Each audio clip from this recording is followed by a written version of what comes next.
Oi, pessoal, estamos aqui agora na lição número 5 de Fundamentos. Bem-vindo aqui junto conosco nesse treinamento de fundamentos tão importante para que nós venhamos a entender que a nossa vida precisa estar fundamentada sobre a palavra de Deus. Esse o nosso objetivo, é entender que tu precisas, e isso é fundamental para que a gente cresça e se torne um jovem na vida de fé e precisa permanecer na palavra. A Bíblia diz que para me tornar um jovem na vida de fé, eu tenho que permanecer na palavra. Não é permanecer nas tradições, não é permanecer nas minhas ideias, não é permanecer nos meus pensamentos, não é permanecer naquilo que a mídia diz, aquilo que os amigos dizem, aquilo que todo mundo fala, mas nós temos que permanecer na palavra. Por isso, esse treinamento, precisamos entender que a palavra, aquilo que Deus diz, precisa ser o fundamento de nossa vida. Lição número 5, nós vamos falar sobre a cruz, sobre a obra de Jesus na cruz. Então, no esforço de recuperar a herança perdida do primeiro Adão, o último Adão, que a Bíblia chama ele, Jesus, de último Adão, porque o primeiro Adão falhou. Então Deus teve que mandar um último Adão, segundo Adão. E o último Adão, que é Jesus, ele também foi tentado, assim como o primeiro Adão foi tentado, o último também foi tentado constantemente pelo inimigo, pelo diabo. Nós sabemos que quando Jesus foi para o deserto, jejuou há 40 dias, o próprio diabo, Satanás, literalmente foi lá e tentou Jesus no deserto. Exatamente quando Jesus estava com suas forças completamente destruídas, depois de 40 dias não comer.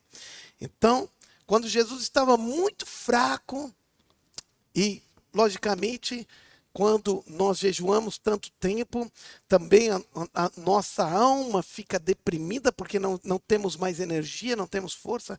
E quando Jesus estava exatamente nesse momento, Satanás foi lá e tentou ele de forma muito incisiva.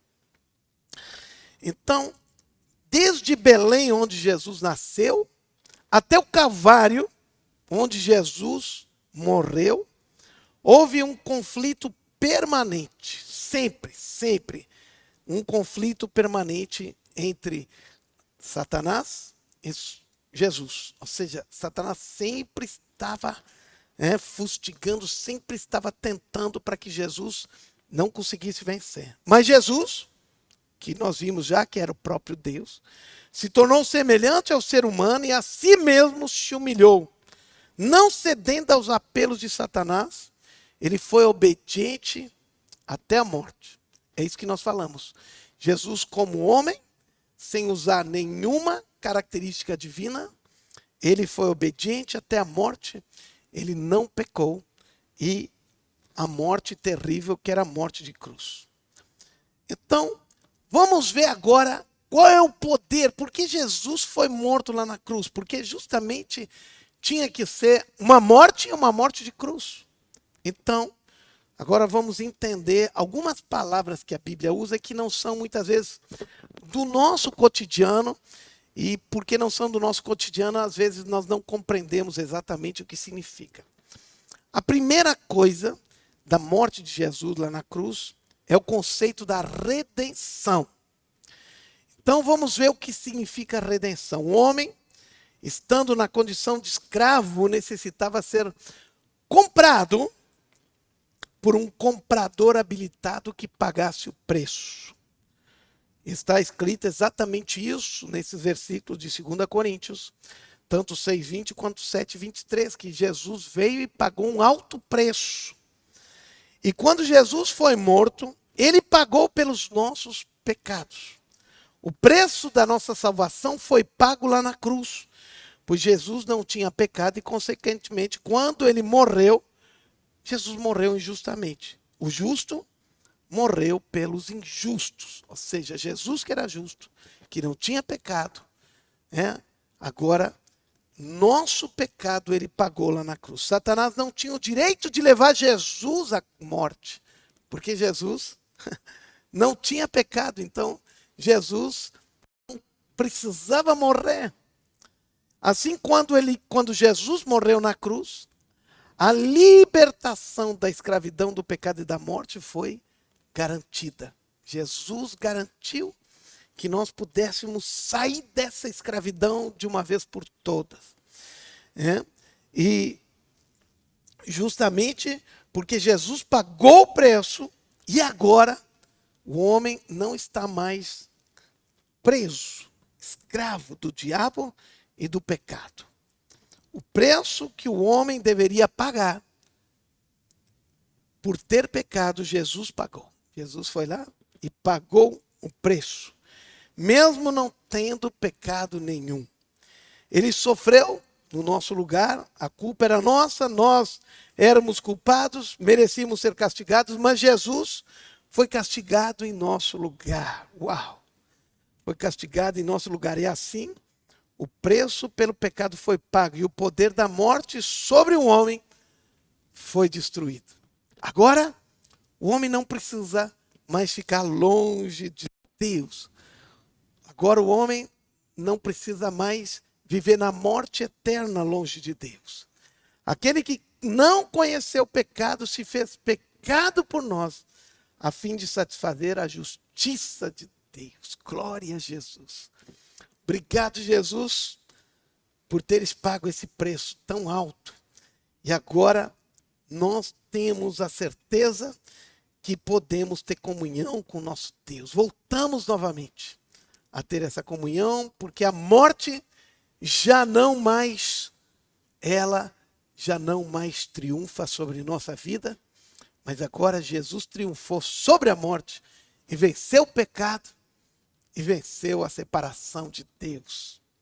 Então, isso significa exatamente a redenção. Jesus nos redimiu, nos tirou, tomou de volta. Ele nos redimiu da escravidão, nos tirou da escravidão, pagou o preço. Isso significa redenção. Então, quando a gente fala Jesus, meu redentor, significa ele me comprou, ele me tirou da escravidão, me deu liberdade novamente, ele pagou o preço pelo seu próprio sangue. E uma outra palavra que a Bíblia muitas vezes usa e que nós não entendemos, mas que nos explica o que significa a obra de Jesus é a expiação. Agora vamos entender o que é expiação. No Antigo Testamento, era necessário que fosse sacrificado um animal e o seu sangue fosse derramado como oferta. E assim a pessoa faria expiação do seu pecado. Então, o que é expiação, para que a gente entendesse? Lá no Velho Testamento, eles matavam um animal, derramavam o sangue desse animal como uma oferta para a expiação do pecado. Expiação do pecado é como que cobrir o pecado, ou seja, é ocultar o pecado à vista de Deus pelo sangue, de modo que não provocasse a ira de Deus. Então a expiação significa cobrir, significa esconder, significa colocar o sangue sobre o pecado. O sangue de Jesus derramado na cruz, em sua morte, foi eficaz justamente para trazer essa redenção eterna do homem. Pois sem derramamento de sangue, a Bíblia diz, não existe remissão de pecados. Ou seja, todo o conceito de pecado, ele só pode ser expiado, só pode ser escondido, só pode ser redimido através de sangue. Não é através de esforço, não é através de obras, não é através de dedicação, não é através de oração, é através de sangue. Só o sangue pode resolver e pode cobrir, pode apagar o pecado do homem.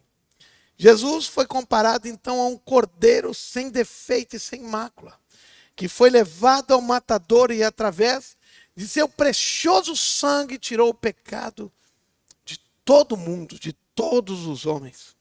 Seu sacrifício foi expiatório, ou seja, o sacrifício de Jesus cobriu o pecado, pois seu propósito era pagar o pecado de todos os homens de uma vez por todas, para não precisássemos novamente sacrificar animais, a fim de aplacar a ira de Deus contra o pecado. Lembra que nós, numa lição anterior, nós vimos que Deus, ele odeia o pecado. Deus, ele é tão santo que não pode ver o pecado.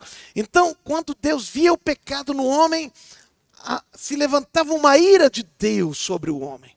Por isso nós vemos essas formas que Deus muitas vezes fez, como por exemplo o pecado, lá no início da Bíblia, que a ira de Deus chegou a tal ponto que os homens estavam matando-se um ao outro, que veio uma justiça feita, e tal ponto que todos os homens, com exceção de Noé, sua esposa, e seus filhos e suas noras, não morreram. Né? Foi um juízo, porque o pecado era muito grande. Agora, Deus ensinou o povo judeu a derramar o sangue de animais. Então, anualmente, as pessoas iam a Jerusalém e faziam sacrifícios de animais. E o sangue do animal, por aquele ano, agora, pelos pecados que ele tinha cometido nesse último ano, ele então cobria o pecado. E a ira de Deus era aplacada. Mas, quando Jesus morreu na cruz, de uma vez por toda, o sangue era tão precioso, tão poderoso, que o sangue de Jesus cobriu o pecado, o meu pecado, o teu pecado, o pecado de toda a humanidade, de todos os homens. Por isso agora, não precisa mais fazer sacrifício de animais. Por quê? A Bíblia diz, de uma vez por todas, Jesus derramou o seu sangue. E ele derramando o seu sangue, agora nós somos livres do pecado. E a ira de Deus já não está mais sobre o homem, porque Jesus derramou o seu sangue pelo pecado de toda a humanidade. Os nossos pecados que foram lá atrás, os nossos pecados de hoje e os nossos pecados que virão amanhã. Jesus já fez expiação, já escondeu, já resolveu o problema do pecado da humanidade. Então, ao mesmo tempo que Jesus se sacrificou a si mesmo para expiação de nossas transgressões, ele se tornou a propiciação dos nossos pecados. Isso significa que ele proporcionou, a propiciação significa que ele proporcionou a reconciliação entre o homem e Deus, impedindo que Deus visse o nosso pecado e nos rejeitasse da sua presença. Jesus se fez maldito a fim de que fôssemos livres da maldição que pesava sobre nós. Há uma figura muito bonita no Velho Testamento, que é a Arca da Aliança. A Arca da Aliança, ela era feita de madeira de acácia, que tinha no deserto, um pouco diferente dessa acácia mimosa ou da acácia negra que nós temos aqui. Era uma planta pequenininha, chamava-se acácia também, mas é uma planta, uma madeira sem muita estrutura, sem consistência, fraca. Mas essa caixa, ela era revestida, aquela madeira toda, por fora e por dentro, de ouro. Dentro daquela caixa, da caixa da propiciação, da caixa do que estava ali, da Arca da Aliança, ali foi colocado o quê? 3 coisas. As 3 coisas que foram colocadas ali, a vara de Arão, a primeira coisa. A segunda coisa foi o maná do céu que foi colocado ali. Então, essas coisas que foram colocadas ali na caixa representavam o quê? Representavam, de certa forma, o fracasso, a fraqueza e a necessidade do homem. E em cima dessa caixa, que continha essas coisas que representavam o fracasso do homem, ali em cima estava agora uma tampa maciça de ouro. E junto dessa tampa estava ligado a essa tampa como se fossem 2 anjos que estavam olhando para baixo. E agora esses 2 anjos representavam a presença de Deus. A presença de Deus estava exatamente aqui, nesse lugar, entre aquela tábua que era de ouro maciço e os anjos que estavam ali olhando, representando a presença de Deus, estavam olhando. Mas quando os anjos olhavam para baixo, Eles não viam as coisas que representavam a fraqueza do homem.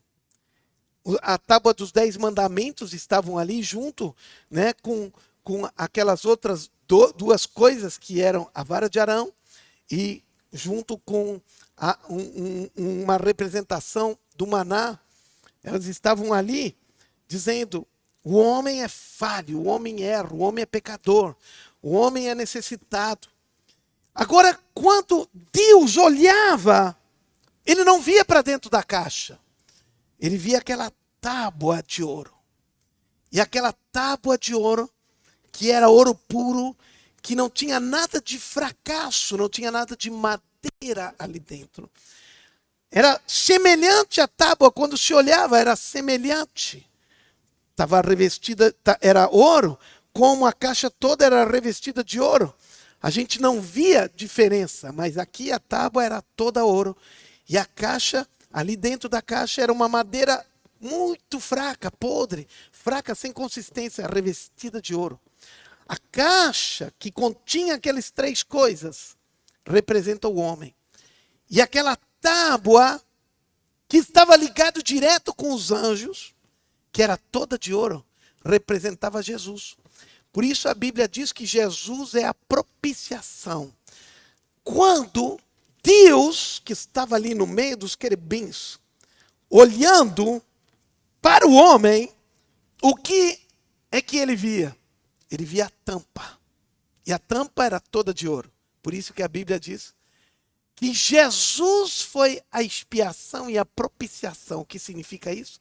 Jesus propiciou, ele escondeu, ele cobriu o pecado, o erro do homem. E agora, quando Deus olha para mim, para ti, para todo homem, ele não vê mais o homem pecador, ele não vê mais o homem longe, o homem fraco. Agora, ele olha e vê Jesus. Jesus em mim, Jesus em ti, Jesus em nós. E Jesus foi a expiação, ele cobriu com o seu sangue um pecado. E ele não tinha pecado nenhum. E por isso que quando eles entravam lá dentro, no Santo dos Santos, anualmente o sacerdote, eles aspergiam o sangue exatamente sobre aquela tábua que era toda de ouro, que era o propiciatório. E por isso que a Bíblia diz que Jesus é a propiciação. O que eu quero te dizer, que vivemos num tempo extraordinário. Jesus, quando olha para ti, ele não olha com ira. Deus, quando olha para ti, não olha com desgosto, não olha para os teus erros, não fica te condenando. Por quê? Porque Jesus cobriu com a sua morte, Jesus pagou o preço. Tudo aquilo que nós erramos, Jesus pagou. E por isso, pelo sangue de Jesus, nós somos limpos, lavados. E agora Deus olha em nós e vê Jesus, vê a perfeição. Ele olha para ti e diz: uau, meu filho querido, que eu amo tanto. E não olha o teu pecado, porque ele não vê mais o teu pecado. Porque Jesus cobriu o teu pecado com o sangue dele lá na cruz. Então, ele proporcionou a reconciliação entre o homem e Deus. Agora Deus não está mais irado contra o homem, porque ele não vê mais o pecado, e nos rejeitasse da sua presença. Então agora nós podemos chegar na presença de Deus, porque Deus não nos rejeita mais. Uau! Agora nós temos livre acesso até Deus. Nós podemos nos achegar a Deus novamente. Jesus proporcionou a reconciliação entre o homem e Deus, perdoando e limpando, e sendo a expiação e a redenção pelo seu sangue de todo o erro, de todo o pecado do homem.